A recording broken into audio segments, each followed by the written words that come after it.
आप लोग देख रहे हैं fast coaching centre by Upendra sir का चैनल। और आज हम लोग वर्णिका का तीसरा चैप्टर जिसका नाम है क्या चीज माँ को कवर करने वाले हैं। तो वीडियो बहुत छोटा सा है, ध्यान से देखिए, एग्जाम में क्वेश्चन नहीं छूटेगा। आप लोगों से पूछा जाएगा माँ जो पाठ है किस भाषा में लिखा गया? गुजराती। इस पाठ का लेखक कौन है? ईश्वर पेटलीकर। माँ ईश्वर के समान होती है तो माँ पाठ का लेखक है ईश्वर पेटलीकर। लिखे किस भाषा में? गुजराती भाषा में। यानी ईश्वर पेटलीकर गुजराती भाषा के जानकार थे।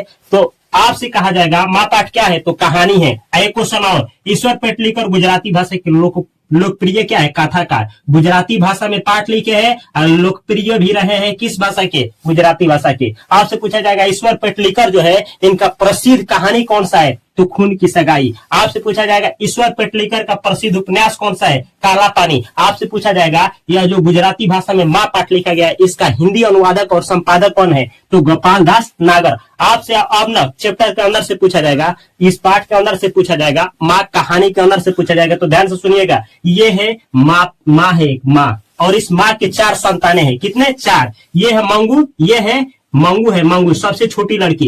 एक बड़ी लड़की है यानी मंगू की बड़ी बहन कमू है और 2 लड़के हैं। 2 कहा जाता है कि ये पढ़ा लिखा करके दोनों बेटे को शहर भेज दिए और शहर ये लोग कमाते हैं लोग। दोनों का शादी विवाह हो गया है। बड़ी बेटी का यानी कमू का भी शादी 14 वर्ष की उम्र में ही कर दी है। इसका भी बेटा बेटी हो गया है लोग। और ना ये बेचारी मंगू जो है ये 12 वर्ष की है, उम्र में 12 वर्ष की है, जन्म से ही पागल और गूंगी है। ये बेचारी पढ़ती नहीं है, पागल है। और ना माँ इसको ना इलाज कराने के लिए थक चुकी है। 3 डॉक्टर से इलाज करवाइए। 3 गोरे डॉक्टर बोल दिया है कि ये जीवन में कभी ठीक नहीं होगी। हो सकता है कि ये क्या हो जाए, कपड़ा उड़ना सीख जाए, पेशाब करना और लैट्रिन करना सीख जाए। अगर अच्छा डॉक्टर, अच्छा नर्स के संपर्क में रहे तो 3 डॉक्टर बोले हैं लोग। इस बात को ये बड़े भाई भी जानते हैं लोग। लेकिन माँ जो है हजारों तरीके का दावा कराती है, ठीक नहीं हो पाती है। इस पर ज्योतिष से दिखाई होती है अपने बेटी को। तो ज्योतिष बोले होते हैं मंगू जो है अगहन के महीना में ठीक हो जाएगी। अगहन के महीने में 14 वर्ष की होने वाली होती है। कौन?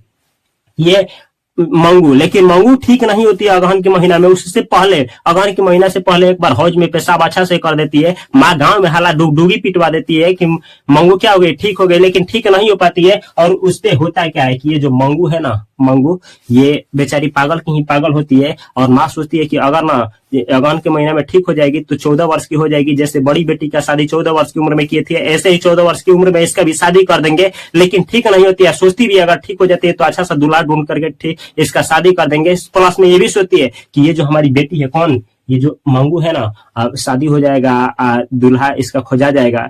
लेकिन ठीक तो नहीं हो पाती, ऐसा ही होता रहता है। बहुत हजारों दवा बीरो कराने के बाद ना ठीक नहीं होता है। ज्योतिष का महीना भी आकर के अगहन महीना आशावादी महीना होता है। माँ के लिए आशा 12 महीना होता है। अगहन का महीना एग्जाम में पूछा जाता है। लेकिन ठीक नहीं होने के बाद बड़े डॉक्टर के पास क्या करती है, ये खत अपने बड़े बेटे के पास ना और पत्र लिखवाती है हॉस्पिटल में जाने के लिए। क्यों? क्योंकि इससे पहले ना, अगहन महीने के पहले इस गांव में एक और लड़की होती है, कुसुम नाम की लड़की होती है, जिसकी माँ नहीं होती है। कुसुम पागल हो जाती है और इसके भाई लोग ले जाते हैं। ये कहाँ पढ़ती है? कन्या विद्यालय को होता है स्कूल शहर में, उसी में पढ़ती है। कुसुम पागल हो जाती है, इसके भाई लोग हॉस्पिटल ले जाते हैं और ठीक हो जाती है हॉस्पिटल। इस पे ना माँ पहली बार गाँव के कहने पे नहीं, इस कुसुम के ठीक होने पर क्या होती है, माँ राजी हो जाती है ना कि अपने बड़ी बेटी को भी क्या करूंगी, हॉस्पिटल ले जाऊंगी। इस पे बड़े बेटा के पास शहर में क्या करती है, पत्र लिखती है। बड़ा बेटा चला आता है, आकर के मजिस्ट्रेट से ऑर्डर भी ले लेता है। 1 सप्ताह में दावा कराने का इजाजत भी मिल जाता है। माँ तैयार हो जाती है, जाती है डॉक्टरी। किसी भी तरीके से जाते हैं लोग। ट्रेन में बहुत सारी बातें होती है। बोला जाता है, फेंकते हैं लोग कि एक औरत किस तरह से पागल है। 5 तरीके से 5 साल से उसको कोई पूछने जाने वाला नहीं है। इसकी महतारी कौन है? इसको पागल गूंगी लड़की को ले जा रहा है लोग। इतना अच्छी लड़की को, हट्टी कटी लड़की पतला हो जाएगी। माँ आंसू बहाने लगती है। लेकिन किसी भी तरीके से जाती है, जाकर के हॉस्पिटल में देखती है पागलों की जमावट होती है। एक पति जो होता है, उस पति पागल होता है तो पत्नी मिलने आई होती है। एक पत्नी पागल होती है तो उसका पति मिलने आया होता है। पत्नी पागल होती है, उसी हॉस्पिटल में परिचारिका होती है। परिचारिका मतलब जो देख रेख करता है पागलों का, उसी परिचारिका को बोल रही होती है पत्नी पागल की, वो जो है भूतिया है, वो मेरे को अच्छा खाना, अच्छा कपड़ा नहीं देती है, तेल लगाने को नहीं देती है। परिचारिका बेचारी कुछ नहीं बोलती है। ये कहती है कि नहीं, अरे ये जो घर वाला खाने लाए हैं उसको खा लो। तो उस पर बोलती है कि मुंह नहीं धोई हूँ। तो ये बेचारी पागल को ये क्या करती है, मुंह धोती है, रुमाल से पोंछती है। इतना करने के बाद होता क्या है कि ना आते हैं लोग, घर से घर आते हैं लोग, किसी भी तरीके से छोड़ करके आते हैं लोग, तो डॉक्टर साहब होते हैं, डॉक्टर साहब कहते हैं छोड़ करके जाइए, आज के बाद से मैं ही इसका बड़ा बेटा हूँ, आप समझिए बड़ा बेटा की तरह। उसमें मेट्रोन होती है, मेट्रोन कहती है कि मैं समझिए कि मैं माँ के समान हूँ, इसका माँ मैं ही हूँ। और तो अंदर जाने के लिए बोलती है, जाने के लिए अंदर बोलती है कि दिखाइए किसमें मेरी बेटी रहेगी, तो मेट्रोन बोलती है अंदर जाने के लिए इजाजत नहीं है।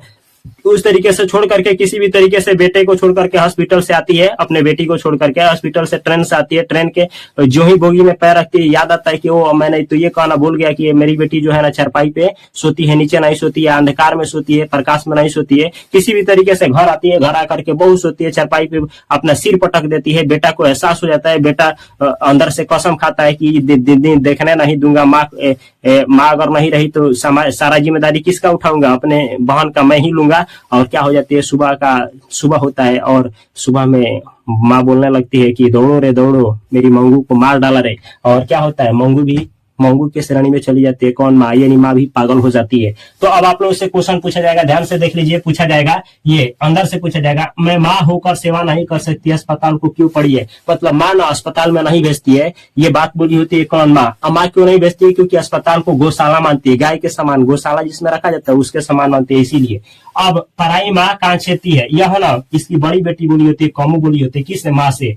मंगू की बड़ी बहन कौन होती है? कमू होती है, जिसका विवाह 14 साल की उम्र में होता है। दौड़ो रे मार डाला मेरी माँ, मेरी मंगू मार, ये दौड़ो रे मार डाला मेरी मंगू को मार डाला। कौन का होता है? माँ। अंदर किसी को देखने जाने का नियम नहीं है। कौन बुलाता है? मेट्रोन बोला होता है। मेट्रोन अपने आप को क्या कही होती है? माँ कही होती है। और उस कुसुम की तरह यह भी थोड़े समय में समझदार हो जाएगी। मतलब कुसुम जो है ना, उसी हॉस्पिटल से क्या हुई होती है? ठीक हुई होती है। तो उसी हॉस्पिटल में ये गई होती है, तो मेट्रोन ने इससे बोली होती है ना कि जैसे कुसुम ठीक हो करके चली गई, वैसे ही आपकी बेटी भी समझदार होकर के चली जाएगी। तो ये रहा शॉर्ट में वीडियो को एक बार हटते हैं, स्क्रीनशॉट लेकर के अच्छा से देख लीजिए और एग्जाम में आराम से बना करके आएंगे। वीडियो अच्छा लगा है तो इस चैनल को सब्सक्राइब करके बेल आइकन की घंटी को दबाना ना भूले और इस वीडियो को शेयर करना ना भूले। Thanks for watching this video अच्छा लगा हो तो इंस्टाग्राम, फेसबुक पे fast coaching centre by Upendra sir के चैनल को ज्वाइन करना ना भूले। यहाँ पे दो चैनल है, इस चैनल को भी सब्सक्राइब करके बेल आइकन की घंटी को अवश्य दबाएं।